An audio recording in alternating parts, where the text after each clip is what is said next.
ধুবুৰী গোলকগঞ্জৰ ঘটনাক তীব্ৰ ভাষাৰে নিন্দা জিএছপিৰ সভাপতি তথা প্ৰাক্তন সাংসদ নৱকুমাৰ শৰণীয়াৰ। ধুবুৰী আৰক্ষী অধীক্ষক লীনা দলেক বৰখাস্তৰ দাবী।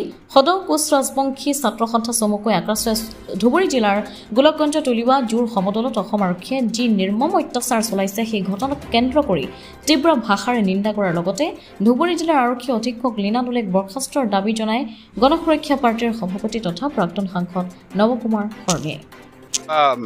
এংগল আছে আৰু পলিটিকেল এংগল সকলৰ ওপৰত ব্যৱস্থা ল'ব লাগে। ইয়াত উচ্চ পৰ্যায়ৰ কমচে কম ন্যায়াধীশ পৰ্যায়ৰ তদন্ত হ'ব লাগে এই ঘটনাটো কেনেকৈ হ'ব পালে, কাৰণ জ্বৰ সমদল কৰাটো একো অপৰাধ নহয়।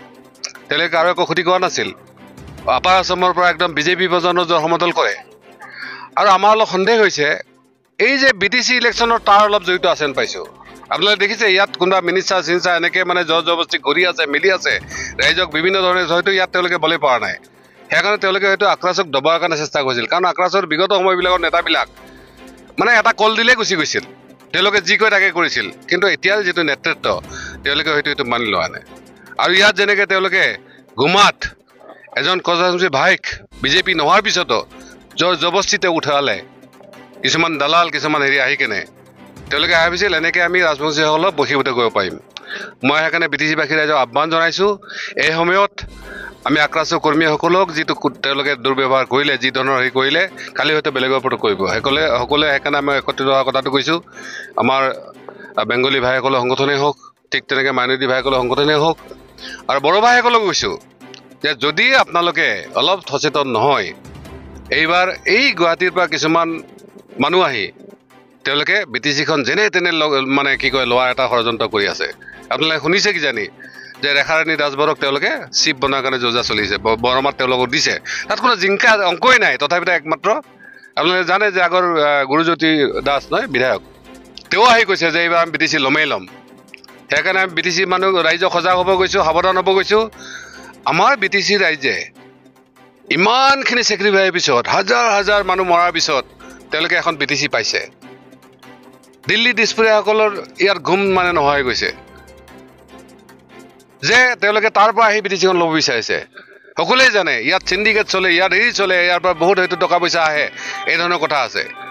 মই সেইকাৰণে বিজেপিৰ বা ৰাষ্ট্ৰীয় নেতাসকলক আমি কৈছোঁ যে BTC ৰাইজক কমচে কম অলপ শান্তিৰে থাকিব দিয়ক। তেওঁলোকে যাতে এই খেলাটো নকৰে। তেওঁলোকে ইয়াত ইলেকশ্যন খেলি যদি বেছি কিবা কৰে, মই ভাবোঁ ইয়াত অশান্তি হ'ব, ইয়াত এনেকুৱা ধৰণৰ এটা হ'ব, এইটো যাতে নহয়। আৰু লগতে একদম ন্যায়াধীশ পৰ্যায়ৰ তদন্ত হ'ব লাগে। আৰু তাত যিসকল দোষী SP-টো মই ভাবোঁ তেওঁলোকে বহুত দেৰি কৰিছে, কালিয়ে তেওঁক মানে কি কয় বৰখাস্ত কৰিব লাগিছিল। নিশ্চিতভাৱে দেৰি হৈছে। আমি সমূহ GSP পৰিয়ালৰ ফালৰ পৰা, কাৰণ বংশী ভাইসকলৰ হাত তুলিছে, এইটো কোনো কাৰণে সহ্য কৰা নহ'ব। বংশী ভাইসকলৰ পৰা অপমান কৰিব আমি কোনো কাৰণে সহ্য নকৰোঁ। মই ভাবোঁ গুমা ৰাইজৰ এনেকুৱা সিদ্ধান্ত লওঁ, তাত যিসকল মানে জড়িত আছে তেওঁলোকক নিশ্চিতভাৱে আজি নহয় কালি হ'লেও পহুক এটা দিব। আৰু আমি ফকীয়া কামত আপোনালোকে জানে যে অলৰেডি ফকীয়া কামত কেনেকৈ হাৰিছে।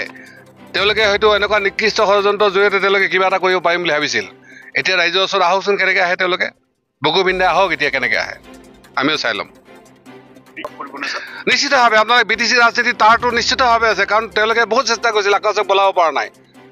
আক্ৰাছক বলাব পৰা তেওঁলোকে জানে যে আক্ৰাছক যদি বলাব পাৰে তেতিয়া বাকীবিলাক ইয়াত যুঁজা কোনো নাই। সেইকাৰণে কৈছোঁ যে BTC তাৰ নিশ্চয় ইয়াত জড়িত আছে। এইটো নিশ্চয় যিসকল ৰাজনীতিক, যিসকলৰ হাতত ইনফৰ্মেশ্যন আছে তেওঁলোকে নিশ্চিতভাৱে গম পাব।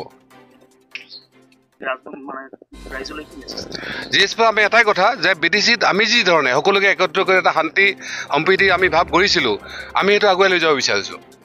আমি সেইকাৰণে কৈছোঁ ইয়াত উচ্ছেদ নহয়, ইয়াত ভূমিৰ আচলতে এটা ভাল সমাধান হ'ব লাগে। প্ৰথম কথা হ'ল তেওঁলোকৰ নৈতিক পৰাজয় হৈছে। তেওঁলোকে গম পাই গৈছে যে ইয়াত হাৰি যাব। আপোনালোকে জানে যে BJP কেণ্ডিডেট ঘোষণা কৰাৰ লগে লগে সুকুমাৰ দেৱনাথ কেণ্ডিডেট হোৱা নাছিল, তেওঁ ঘৰৰ সন্মুখত বম ফুটাইছে। মই বাৰ কৈছোঁ হীৰা হৰণে আহিছে, DSP পুৰা টীম আছে, এইবাৰ যদি কিবা গণ্ডগোল কৰে কিন্তু সুদাই নহ'ব। সেইটো আমি কোন হয় আমি চিনি নাপাওঁ, কোন হয় চিনি নাপাওঁ। আৰু EPPL-ৰ আমি বা BPF-ৰ যিসকল আমাৰ লোক আছে, আপোনালোকে ৰাজনীতিক শত্ৰু কিবা থাকিব পাৰে, কিন্তু চবেই ভাই বন্ধু, যাতে এনেকুৱা ধৰণৰ মানে কি কয় আপোনালোকে এই ধৰণৰ কাৰ্যত জড়িত নহয়। কালিও শুনিছোঁ মই তামোলপুৰত তেনেকুৱা অলপ EPPL-ৰ কৰ্মীবিলাকে BPF মানে নাৰা দিয়া বুলি কৈছে। ইয়াত কিন্তু আৰু এটা ঘটনা এনেকুৱা হৈছে যে বিজেপিক বিশেষকৈ বিজেপিক কিন্তু সকলোৱে সহজভাৱে লোৱা নাই যেতিয়া ৰেখাৰাণী দাসবৰক যেতিয়া চিফ বনাব গৈছে যে ইয়াৰ কোনো ৰাইজে কিন্তু এইটো সহজভাৱে নলয় সেইকাৰণে মই বিজেপিৰ আমাৰ কেন্দ্ৰীয় ৰাজ্যিক নেতাৰ আহ্বান জনাইছোঁ যে BTC মানুহখিনি অলপ যিহেতু সমিলমিল আহিছে এতিয়া ইয়াত নন বড়ো আপোনালোকে কৰিব নালাগে বড়ো অসমীয়া কৰিব নালাগে ইয়াত ফাৰ্ষ্ট ক্লাছ ছেকেণ্ড ক্লাছ নাগৰিক কৰিব নালাগে ইয়াত ট্ৰাইবেল নন ট্ৰাইবেলৰ মাজত কাজিয়া আপোনালোকে লগাব নালাগে আপোনালোকে যিখিনি বদনাম হীৰা হয়নাক দিছিল অথচ সেয়া কোনোদিনে বড়োৰ বিৰুদ্ধে কোৱা নাই কোনো ট্ৰাইবেলৰ বিৰুদ্ধে কোৱা নাই তথাপিতো আমাক এই খেলাবলৈ গৈছিল মই ভাবোঁ এইবাৰ বিজেপিক নিশ্চিতভাৱে সকলোৱে নস্যাৎ কৰিব গৌৰীপুৰৰ পৰা চাহাবুদ্দিন মোল্লাৰ প্ৰতিবেদন অমৃত নিউজ 24/7 অমৃত প্ৰবাহ অসমীয়া সাপ্তাহিক কাকতৰ ডিজিটেল সংস্কৰণ অমৃত নিউজ সত্যৰ সন্ধানত অমৃত নিউজ